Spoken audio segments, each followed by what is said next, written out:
السلام علیکم، میں ہوں رانا سعید احمد۔ آپ دیکھ رہے ہیں دی نالج یس۔ تمام دوستوں سے التماس ہے پہلے یہ ویڈیو دیکھیں۔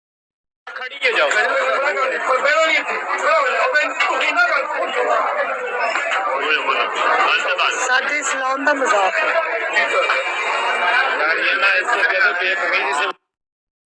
اچھا، ہوا کچھ یوں ہے، یہ لاہور کا واقعہ ہے۔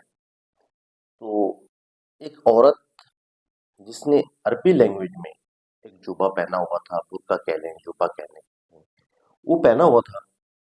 تو جب وہ مارکیٹ میں جاتی ہے تو کچھ لوگ اس کا گھیراؤ کر لیتے ہیں، اور گھیراؤ کرنے کے بعد یہ بات واضح کرتے ہیں کہ اس عورت نے قرآن پاک کی بے حرمتی کی ہے۔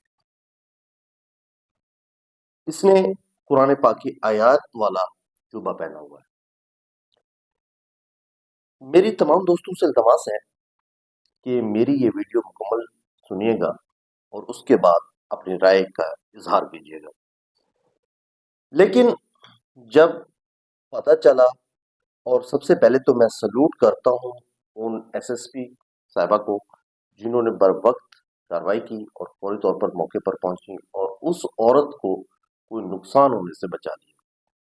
بعد میں پتہ چلا، تحقیق ہوئی، تحقیق ہونے کے بعد یہ پتہ چلا کہ وہ جو عربی کے الفاظ لکھے ہوئے تھے اس کے کچھ معنی یہ بنتے ہیں کہ خوبصورت یا حسین عورت، یہ بنتے ہیں۔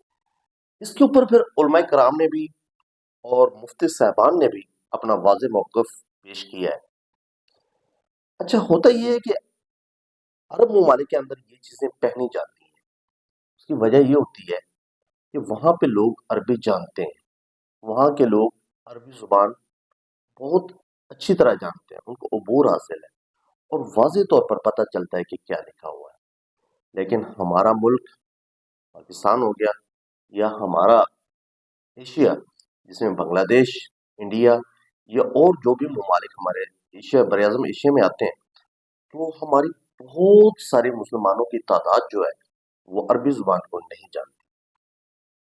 فرسٹ آف آل تو یہ اس عورت کی ایک مسٹیک تھی کہ اس نے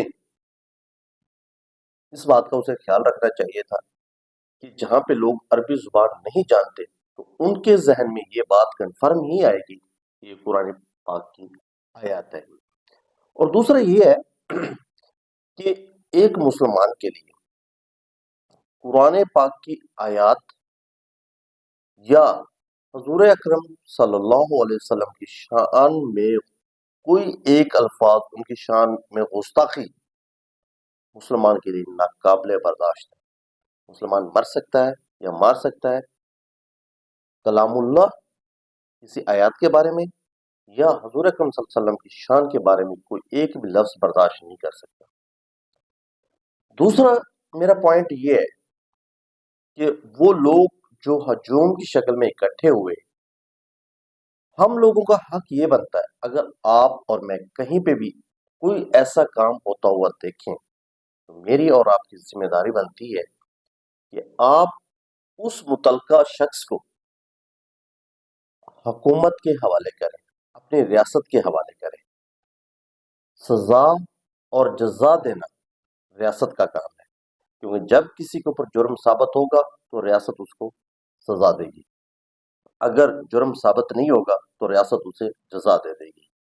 یہ جو ان ٹائم کے اوپر جذبات کے اندر آ کر فوری طور پر جو ہم اٹیمپٹ کرتے ہیں، جو ہمارے یہ فیصلہ ہوتا ہے کہ ہمارے جو سامنے والا ہے وہ ایک مجرم ہے، پہلی غلطی تو یہ ہے کہ ہم خود ہی سامنے والے کو مجرم قرار دے دیتے ہیں، بغیر کسی تحقیق کے، بغیر کسی تحقیق تصدیق کے اور بغیر کسی ثبوت کے۔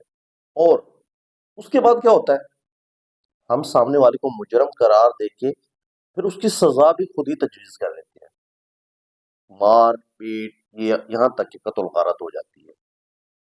تو اس کے اندر کوئی کمپرومائز نہیں ہے۔ جہاں پہ حضور اکرم صلی اللہ علیہ وسلم کی شان کی بات آ جائے یا کلام اللہ قرآن پاک کی بات آ جائے، اگر کوئی بھی شخص اس کے اندر ذرا برابر بھی گستاخی کرے گا تو کوئی مسلمان برداشت نہیں کر سکتا۔ لیکن میں ان تمام دوستوں کو، تمام اپنی آڈینس کو یہ میسج دینا چاہتا ہوں کہ کوئی بھی ہمیں کام کرنے سے پہلے ایک بار سوچنا ضرور چاہیے.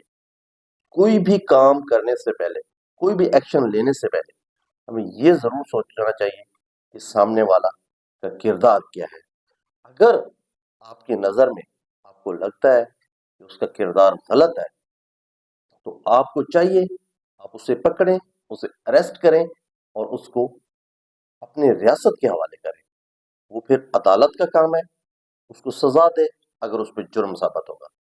اگر اس پہ جرم ثابت نہیں ہوگا تو ریاست اس کو بری کر دے گا. ہمیں خود اپنی عدالت لگا کے نہیں بیٹھ جانا چاہیے. ہمیں خود اٹیمپٹ، ہر فیصلہ ہمیں خود نہیں کر لینا چاہیے. اس چیز کا خیال رکھنا چاہیے، کیونکہ ایسے ہی ناخوشگوار واقعات جب ہوتے ہیں کافی بے گناہ لوگوں کی جانیں چلی جاتی ہیں.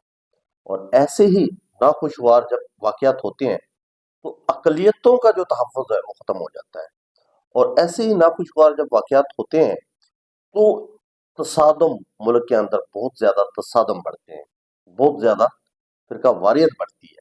ہمیں چاہیے، کیونکہ پوری دنیا کے اندر تقریباً 2 ارب سے زیادہ مسلمان ہیں، اور مسلمان قطعاً طور پہ یہ برداشت نہیں کر سکتا کہ ہمارے پیارے نبی حضرت محمد صلی اللہ علیہ وسلم کی شان میں کوئی ذرا برابر بھی گستاخی کرے، اور یا اللہ تعالیٰ کے کلام پاک قرآن مجید کے اندر کوئی ذرا سے بھی گستاخی کرے.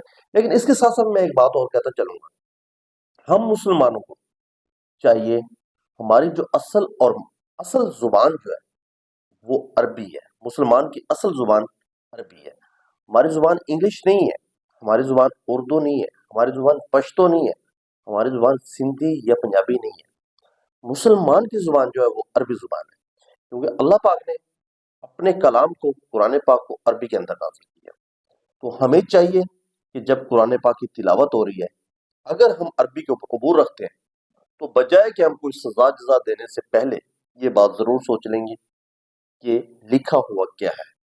عربی ایک لینگویج ہے، عربی ایک زبان ہے، جیسے انگلش، اردو اور پشتو یہ تمام زبانیں، ایسے عربی بھی ایک زبان ہے. اگر ہم مسلمانوں کا، تمام لوگوں کا عربی زبان کے اوپر کم از کم اتنا عبور لازمی ہونا چاہیے کہ ہمیں پتہ چل سکے کہ لفظ لکھا ہوا کیا ہے اور اس کی میننگ کیا ہے. میں تمام دوستوں سے التماس کروں گا کہ میرے اس پیغام کو زیادہ سے زیادہ شیئر کریں، کیونکہ کسی نہ حق کی ایسے کسی کی جان نہ جائے اور کسی کے ساتھ زیادتی نہ ہو. اور یہ میں دوبارہ سے بھی التماس کروں گا کہ ہم سب لوگوں کا یہ حق بنتا ہے کہ کوئی بھی کام کرنے سے پہلے اس کو سوچیں، سمجھیں اور اس کے بعد وہ کام کریں. اگر آپ کو کہیں پہ ایسے کوئی جرم نظر آ رہا ہے تو آپ کا حق بنتا ہے کہ آپ اپنی ریاست کو انفارم کریں. بہت شکریہ. السلام علیکم.